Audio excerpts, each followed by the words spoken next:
சத்தான புளிச்சக்கீரை நல்லா டேஸ்ட்டாகவும் ருசியாகவும் எப்படி செய்யறதுன்னு வீடியோக்குள்ளே போய் பார்க்கலாம் வாங்க. அனைவருக்கும் வணக்கம். நான் நல்லா இருக்கேன், நீங்களாம் நல்லா இருக்கீங்கன்னு நான் நம்புகிறேன். எனக்கு உடம்பு சரியில்லை, நான் ஹாஸ்பிட்டல் போயிட்டு இப்போ தான் வந்திருக்கேன். இப்போ உடம்பு கொஞ்சம் பரவாயில்ல, நல்லாயிருக்கு. புளிச்சக்கீரை இன்றைக்கி பண்ணலாம் வாங்க. அதை எப்படி சமைக்கிறதுன்னு நான் சொல்கிறேன். அம்மா எனக்கு சொல்லி கொடுத்த டிஷ் இது. நான் எப்படி பண்ணுறதுன்னு சொல்கிறேன். அதில் உள்ள சத்துக்களை என்னென்ன இருக்குது அப்படின்னு கார்த்திகா சொல்லுவாங்க, கேளுங்க. புளிச்சக்கீரையில் நிறைய சத்துக்கள் இருக்குது. வைட்டமின் ஏ, பி, சி இருக்குது. இரும்பு சத்து நிறையா இருக்குது. இரும்பு சத்து குறைபாடு உள்ளவங்க சாப்பிட்டீங்கன்னா இன்க்ரீஸ் ஆகும், ஹீமோக்ளோபின் இன்க்ரீஸ் ஆகும். தொண்டை வலி உள்ளவங்க சாப்பிட்டீங்கன்னா தொண்டை வலி சீக்கிரமாக குணமாகும். நோய் எதிர்ப்பு சக்தி அதிகம். இப்போ நம்ம எப்படி செய்யறதுன்னு போய் பார்க்கலாம் வாங்க. நாங்கள் இப்போ தான் சேனல் ஓப்பன் பண்ணியிருக்கோம். பார்க்குற வியூவர்ஸ்லாம் கொஞ்சம் சப்ஸ்கிரைப் பண்ணுங்கள். சப்ஸ்கிரைபரே இல்லை, வீடியோ ஃபுல்லாக பாருங்கள், ஸ்கிப் பண்ணாமல். அப்போ தான் நாங்கள் எப்படி செய்கிறோமோ அதே மாதிரியே உங்களாலேயும் செய்ய முடியும். இப்போ எப்படி போய் பார்க்கலாம். புளிச்சக்கீரை கடைசலுக்கு கீரையை நல்லா அலசி எடுத்து வச்சுக்கோங்க. கீரையை வேக வச்சுக்கலாம். தண்ணி கொஞ்சமாக ஊற்றி வேக வைங்க, நிறையா தண்ணி ஊற்றாதீங்க. நிறையா தண்ணி ஊற்றினீங்கன்னா கீரையில் உள்ள சத்தெல்லாம் தண்ணியிலே போயிடும். கொஞ்சமாக தண்ணி ஊற்றி இது மாதிரி கீரையை போட்டுக்கோங்க. கீரையை நல்லா அமுத்தி கிண்டி விடணும். இது மாதிரி நல்லா அமுத்தி விட்டு கிண்டி விடுங்க. அப்போ தான் எல்லா கீரையும் வெந்திருக்கும், இல்லாட்டியும் 1க்கு 2 வெந்திருக்கும். கீரை நல்லா வேகட்டும். வீடியோ ஃபுல்லாக பாருங்கள், ஸ்கிப் பண்ணாதீங்க. அப்போ தான் நாங்கள் குக்கிங் பண்ணுற மாதிரியே உங்களுக்கு வரும். கீரை நல்லா வெந்துருச்சு. இது மாதிரியே நல்லா கிண்டி விட்டு எடுத்து கையில் மசிச்சு விட்டு பார்த்தீங்கன்னா கீரை நல்லா மசிஞ்சிருக்கும். இது மாதிரி நல்லா மசிஞ்சிருச்சுன்னா வெந்துருச்சுன்னு அர்த்தம். இப்போ கீரையை வடிகட்டி வச்சுக்கலாம்.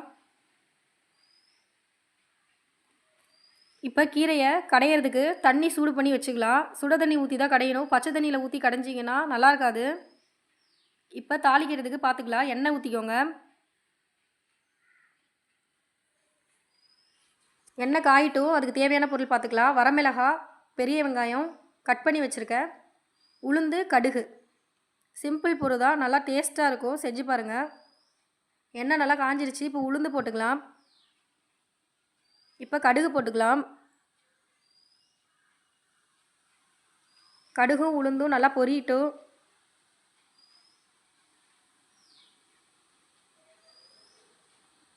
வரமிளகாய் போட்டுக்கலாம். வரமிளகாய் நல்லா செவந்து வறுத்து இருக்கணும். நல்லா கிண்டி விடுங்க. அப்போ தான் எல்லா வரமிளகாவும் நல்லா செவந்து வறுத்துப்படும். இப்போ வெங்காயம் போட்டுக்கலாம்.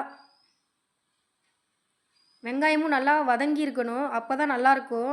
பச்சையாக இருந்துச்சுன்னா டேஸ்ட் இருக்காது. இந்த கீரைக்கு நல்லா டேஸ்ட்டு கொடுக்குறதே வெங்காயம் தான். அதனால் வெங்காயத்தை நல்லா வதக்கி விடுங்க.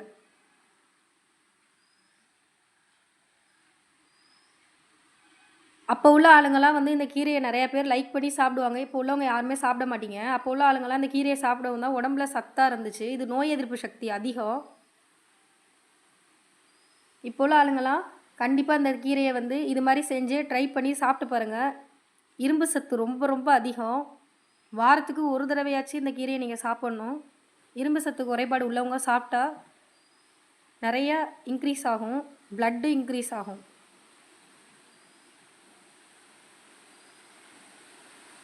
வெங்காயம் நல்லா வறுத்து எடுத்தாச்சு. இது மாதிரி இருக்கணும். இப்போ நம்ம கீரையை போட்டுக்கலாம். வேக வச்சு வடிகட்டி எடுத்து வச்ச கீரை. கீரையை நல்லா கிண்டி விடுங்க. ஒரு 2 நிமிஷம் இந்த வெங்காயத்தோடையே எண்ணெயோடையும் கீரை நல்லா பெரட்டி எடுங்க.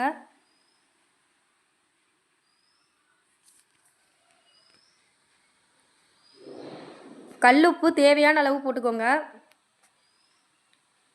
கொஞ்சமாக நான் போட்டிருக்கேன், உங்களுக்கு தேவையான அளவு போட்டுக்கோங்க. இப்போ மத்து வச்சு கீரையை கடையணும். முதல்ல ஒரு கடைசல் கடைசிட்டு அதுக்கப்புறமேட்டு சுட தண்ணி வச்சோம் பார்த்தியாங்களா, அதை எடுத்து ஊற்றி கடையணும். இது மாதிரி தான் கடையணும். யாரும் மிக்சியில் போட்டு இது பண்ணிடாதீங்க. நிறைய பேர் மிக்சியில் போட்டு அடிப்பாங்க. இது மாதிரி கடைஞ்சி சாப்பிட்டா தான் நல்லா டேஸ்ட்டாகவும் இருக்கும், நமக்கும் உடம்புக்கு நல்லது. இப்போ தண்ணி விட்டு கடைஞ்சிக்கலாம். இது மாதிரி கொஞ்சமாக தண்ணி விட்டு கடைங்க.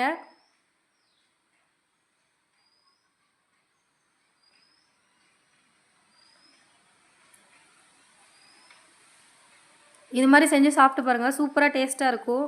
கடைஞ்சி தான் நீங்கள் சாப்பிட்ணும்.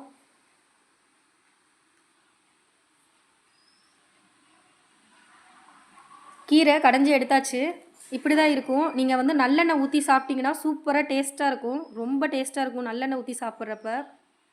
ட்ரை பண்ணி பாருங்கள். நாங்கள் இப்போ தான் சேனல் ஓப்பன் பண்ணியிருக்கோம். பார்க்குற வியூவர்ஸ்லாம் கொஞ்சம் சப்ஸ்கிரைப் பண்ணுங்கள். என்னோடய சமையல் பிடிச்சிருந்துச்சுன்னா லைக் பண்ணுங்கள், கமெண்ட் பண்ணுங்கள், ஷேர் பண்ணுங்கள். நெக்ஸ்ட் வீடியோவில் மீட் பண்ணலாம். பாய்.